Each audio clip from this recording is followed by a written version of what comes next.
Então, pessoal do canal de Yasmin, como Yasmin só tem 5 aninhos de idade, ela preparou os ingredientes e tem que fazer o que agora? Pedir para o papai ou a mamãe fritar no óleo quente, né? Porque tem que mexer com fogo, né? E não criança não pode, né? Mexer com fogo. Aí a mamãe que tem que fazer, ou o papai. Coloco a panela no fogo com óleo quente. Aí depois? E aí prepara o bolinho de chuva. Vou mostrar aqui como é que prepara aqui. Vem cá, Gil. Mostra aqui. Aqui, ó, a gente vai pegar um pouquinho na colher aqui, ó. E jogar dentro do óleo. Pega aqui. Pode fazer o tamanho que quiser. Pequeno, grande. O tamanho que quiser. Ele incha, viu? Não joga muito não, senão vai ficar muito grande. Porque ele incha. Por conta da farinha de trigo. Joga.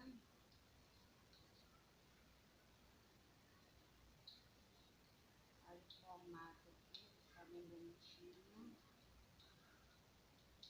E joga. Em seguida, você vai fazer o seguinte. Yasmin, cadê você? Quer dar sua receita, amor? Tem que mostrar para as pessoas o que tem que fazer depois, vem? Aí depois coloca no papel toalha. Aí ele vai ficar desse formato aqui, ó. Você pode fazer ele grande, pequeno. Vai mandar a mamãe pegar uma vasilhinha com açúcar e canela, misturar o açúcar e a canela e passar o bolinho de chuva na canela e no açúcar. É verdade. Passa bem, vira, vira, vira, vira, vira, vira. E vira. Vira.